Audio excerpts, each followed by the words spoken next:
Namaste. My name is Melina Meza, and I'm here with Yoga U online today to offer a practice called Wall Salutations, Alignment and Flow.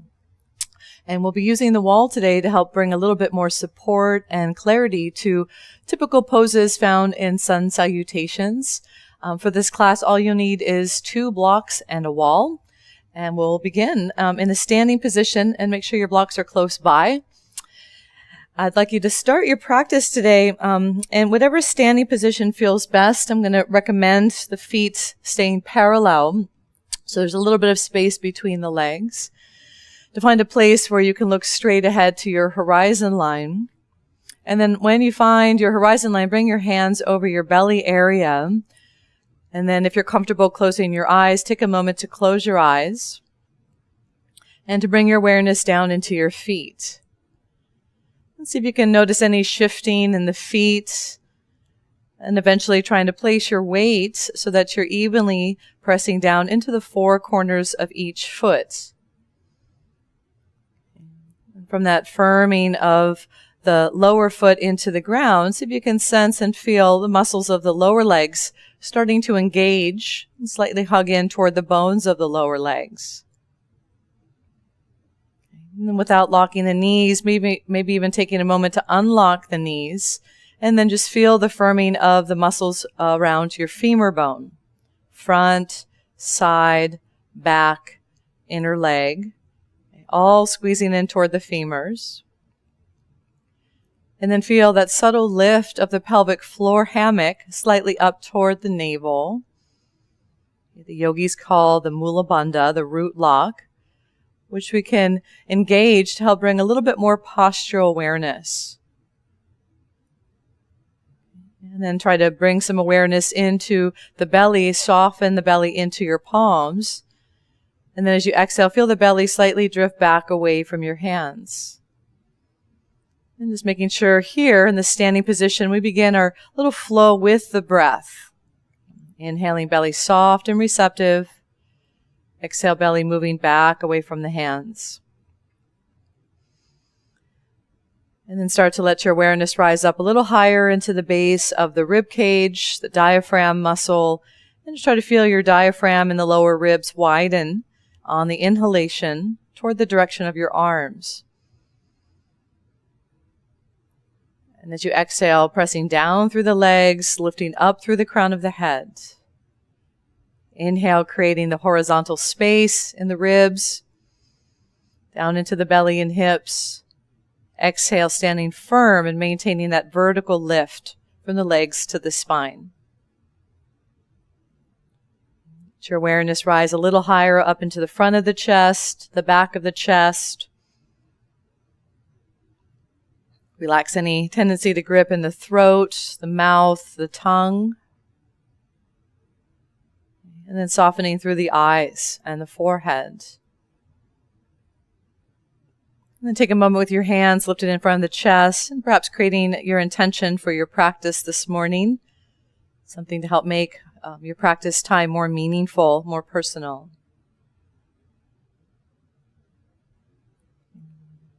And then from here, allow your arms to come down at your side, the eyes open.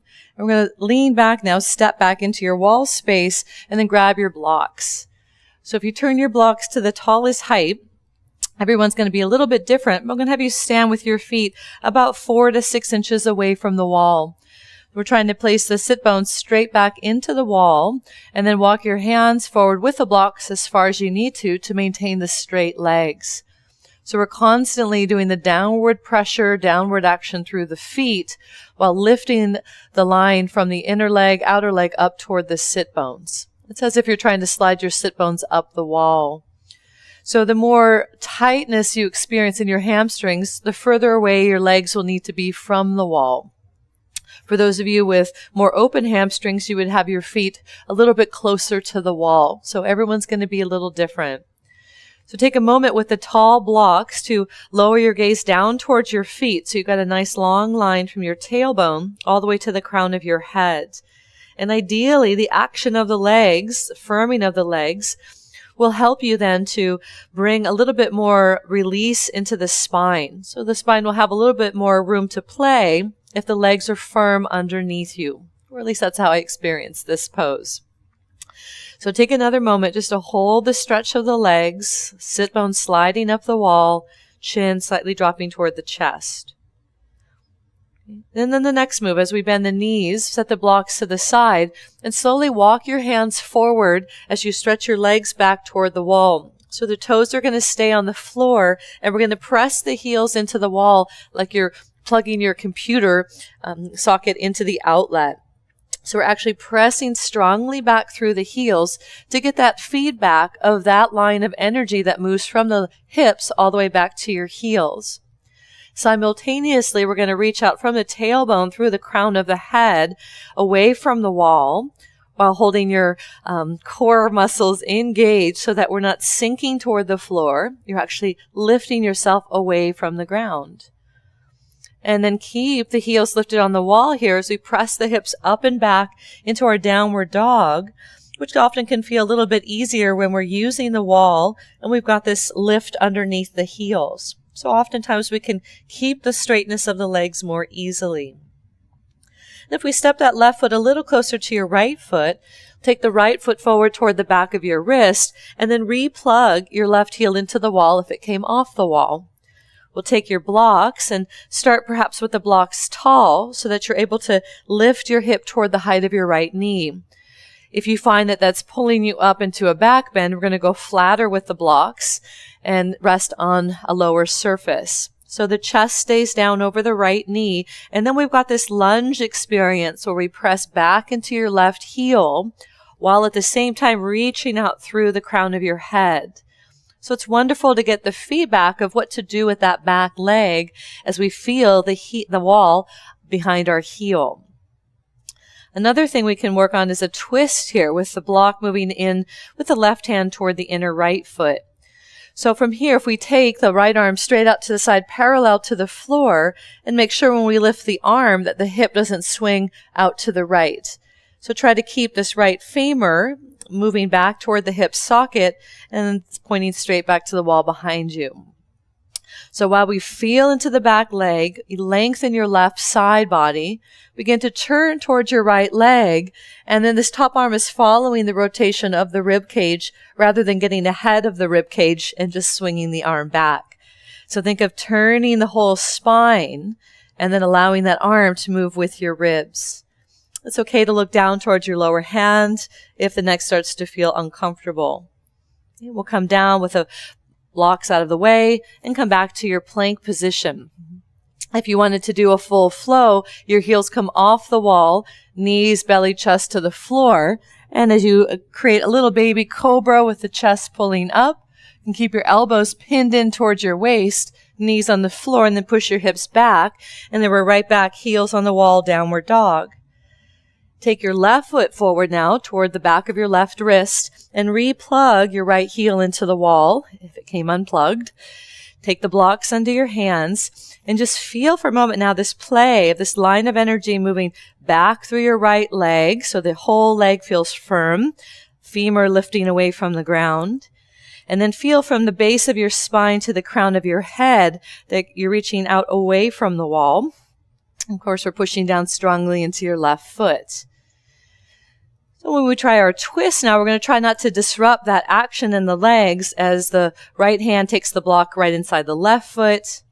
Left arm is out parallel to the floor, and just looking out toward that left thumb is the beginning of a twist. And for some of you, that might be just enough. Remember to watch when the arm goes out that the hips don't swing out toward the left with the hand. Okay, firm the back leg, lengthen through your spine, and then rotate along the axis of the spine after you've lengthened. And feel the rotation of the rib cage.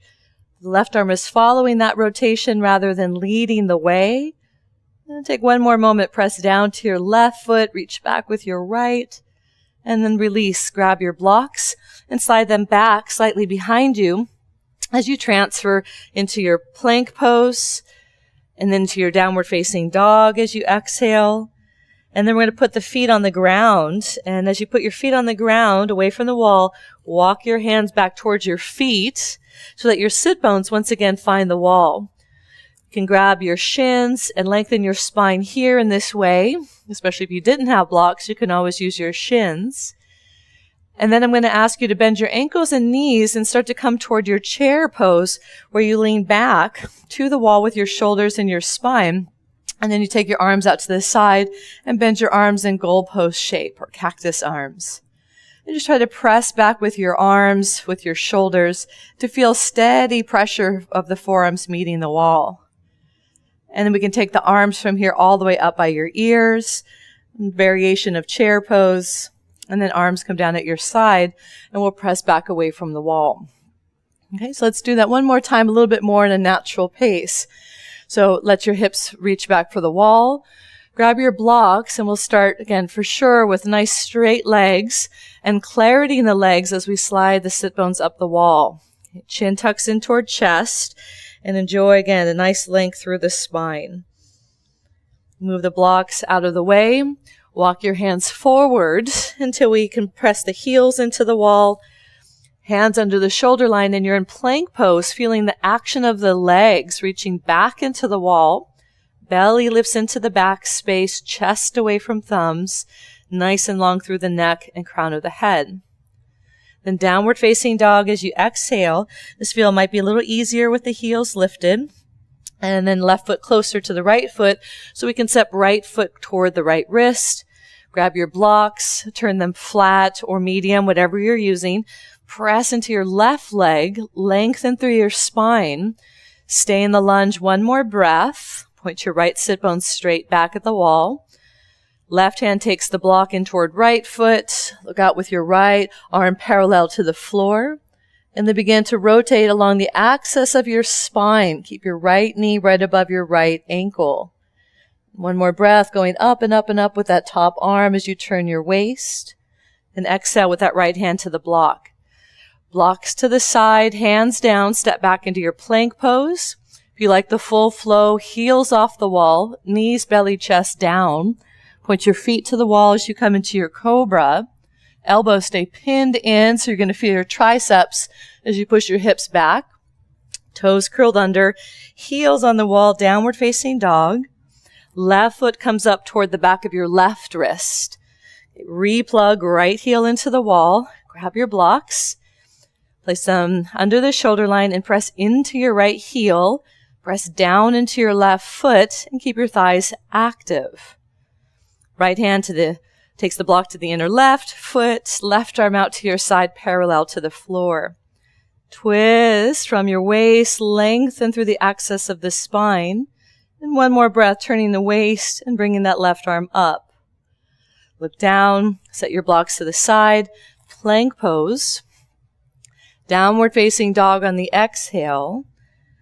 Bring your feet to the floor, walk your hands back towards your feet, and then press your sit bones into the wall. Bend your ankles and knees, drop your hips down the wall as your arms go out shoulder height. Bend the arms, the elbows for a chair variation, and you can start to watch how your ribs going away from the wall, and if so, see if you can invite your ribs slightly back toward the wall so there's not a big gap back here between your wall and your lower back.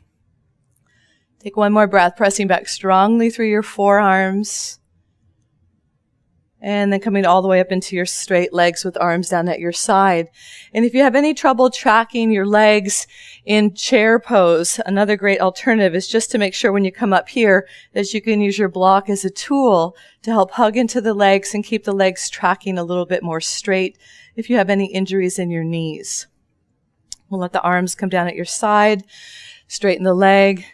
And after doing some rounds of Sun Salutations, it's always wise and advised to take a moment with both feet back on the floor and close your eyes and take a moment with your arms relaxed at your side just to feel the effect of the invigorating Sun Salute.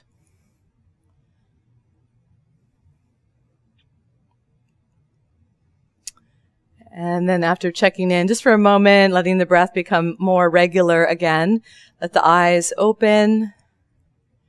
And I hope some of these practices serve you well in your Sun Salute practice. Thanks for being with us today. Namaste.